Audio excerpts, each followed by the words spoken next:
Ayo kita kayak orang-orang. Kayak orang-orang. Emang aku bukan orang-orang ya. Pokoknya aku mau coba kayak orang-orang. Kok bisa rajin mereka ya. Aku mau ngupas timun dulu. Sebenarnya kulit timun itu enak loh, ada krik-kriknya kan. Tapi apakah mau kupas apa enggak ya? Aku pengen bikin apa ya? Nggak ku buang kali ya kulitnya ya. Mau bikin apa namanya itu? Iya, aku nih nggak tahu banget ya namanya.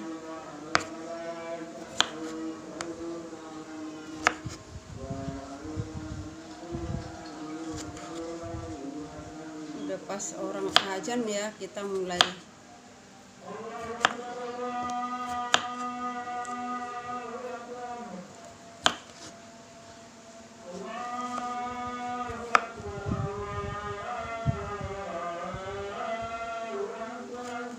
Waduh, udah mulai azan, udah terganggu nih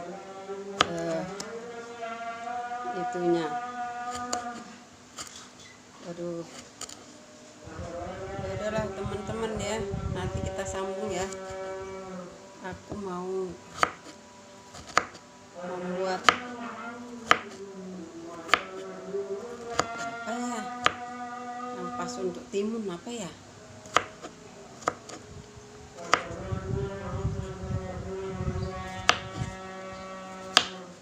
Bener-bener nih dari tadi. Ya udahlah, kita nanti sambung ya. Yang penting aku pengen kayak ibu-ibu rumah tangga.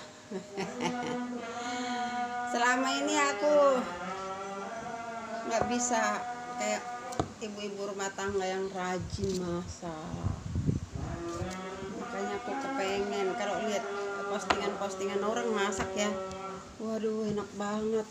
Terima kasih ibu-ibu yang suka memposting masakannya, sehingga itu menciptakan aku untuk rajin kayak ibu-ibu, memotivasi aku untuk rajin. Jadi kalau aku lihat postingan-postingan ibu-ibu yang sudah masak ini, sudah masak ini resepnya, ini caranya, waduh, langsung aku tergoda itu. Aku sangat tergoda dengan ibu-ibu yang memposting masakan apa aja.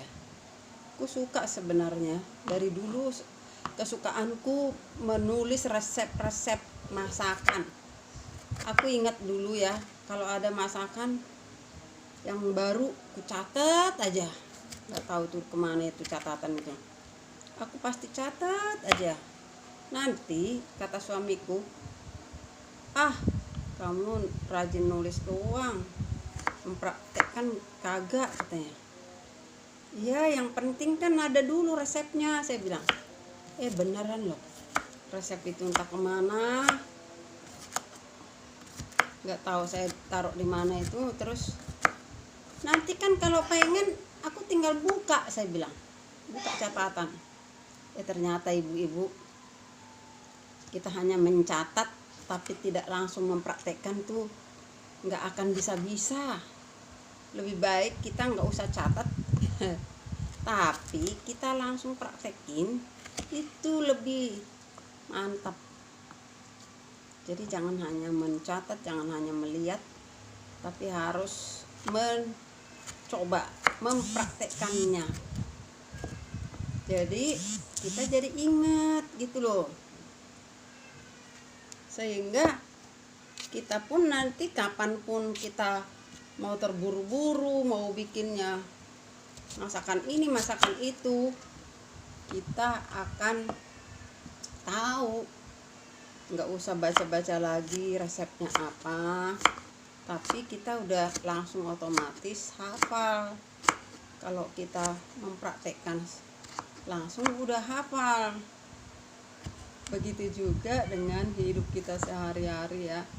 Kita kadang-kala masalah datang ke kita, tantangan itu berat menurut kita, kayaknya kita nggak mau tantangan itu datang karena bikin ribet ya, bikin galau, bikin kita ada sesuatu yang perlu kita pikirkan, kita fokuskan pikiran kita ke situ.